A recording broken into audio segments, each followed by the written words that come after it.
All right, welcome to Amateur Athletics.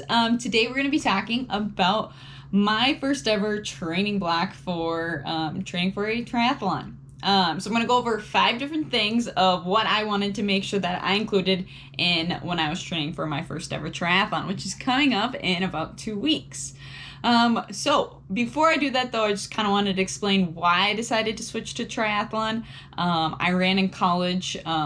I've been running for like 14 years and I was kind of getting a little sick of running, and so I wanted to switch it up. So the first thing I did was I told myself I could not run over 5 miles this summer, just to kind of like take the stress off of having to do long runs and bigger workouts.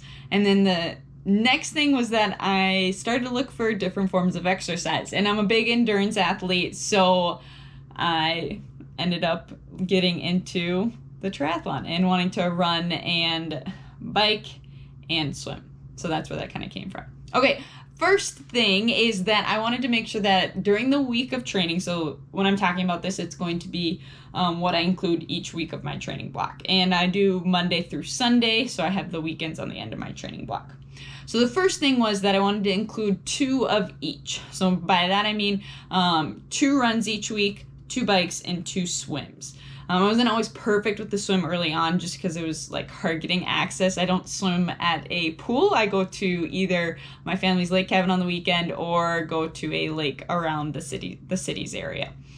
So I just never wanted to like get too far away from either sport, just making sure that I get 2 in each time. The second thing was what I wanted to get in what's called a brick run.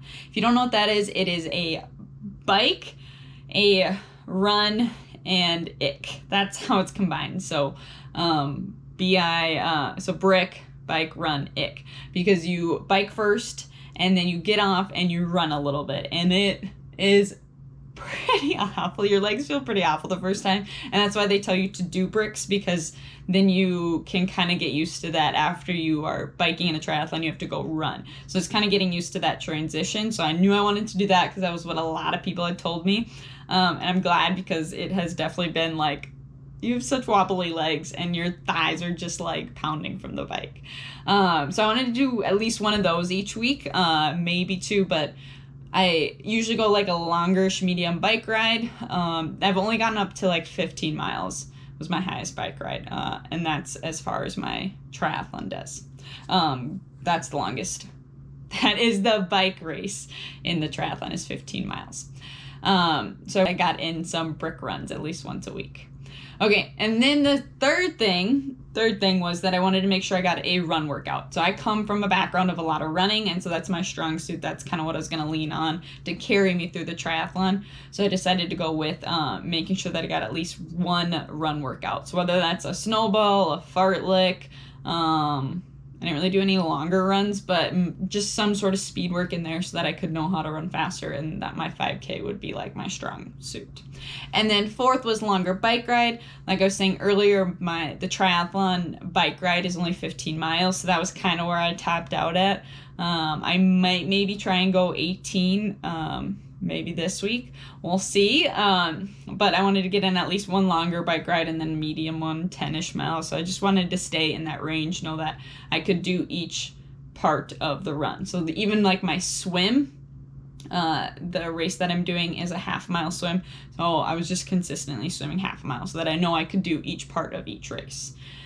And then number 5 was to make sure that I take 2 easy days. So I feel like I was getting so excited with like running, biking, and swimming. I was like almost doing too much. So I wanted to make sure that I had 2 easy days, whether that's like a short bike ride or a short run, just making sure that I take the time to recover and not going too overboard and overtraining.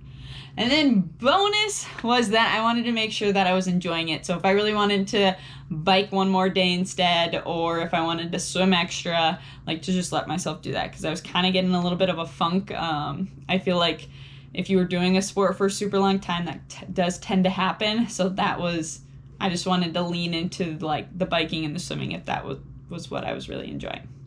So I hope this helped for you, and stay tuned for the next one, and that will be